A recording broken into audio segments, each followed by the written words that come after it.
চলো আজকে তোমাদের সাথে শেয়ার করব মামির বাপের বাড়ি গিয়ে আমরা কত মজা করলাম। প্রথমেই এখানে বসে আছি মাম্মামের নাচ দেখবো বলে, আর মাম্মাম ওখানে নাচছে আর আমরা এখানে হাততালি দিয়ে ওকে একটু উৎসাহ দিচ্ছি। তারপর দিয়ে দিল আমাদের কোল্ড ড্রিঙ্কস, আর কোল্ড ড্রিঙ্কস তো আমার ভীষণ প্রিয়, সবাই মিলে মজা করে খেলাম। তারপর রান্নাঘরে এসে দেখি মামি এখানেও রান্না করছে। আসলে অনেক দেরি হয়ে গেছিলো তো, তাই মামি একটু হেল্প করছিল। রান্না হয়ে গেলে আমরা এখানে তাড়াতাড়ি করে খেতে বসে গেছিলাম, কারণ আবার ফিরতে হবে। এখানে ছিল ভেজ ডাল, ভাত, পটল ভাজা। আর সত্যিই মানুষগুলো খুবই অমায়িক, এইটুকু সময়ের মধ্যে যে কত আপন করে নিয়েছে আমাদের।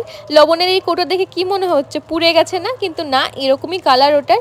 কত কিছু যে রান্না করেছে এইটুকু সময়ের মধ্যে, সব রান্নাগুলোই ছিল ভীষণ সুন্দর। আর শেষ পাতে ছিল টক মিষ্টির দই, মিষ্টি, আর ছিল আইসক্রিম। ভীষণ ভালো লাগলো মামির বাপের বাড়ি গিয়ে। তারপর চলে আসলাম মামা বাড়ি, আর এসে আমি এই অ্যাকোয়ারিয়ামের সামনে না হলেও প্রায় 1 ঘন্টার মতো বসেছিলাম। ওখানে বসে থাকলে যেন কেমন একটা শান্তি লাগে। তারপর 3 তলায় উঠে দেখি এখানে তো খুব সুন্দর একটা আসর বসছে, তো এইভাবেই আমাদের দিনটা কাটলো।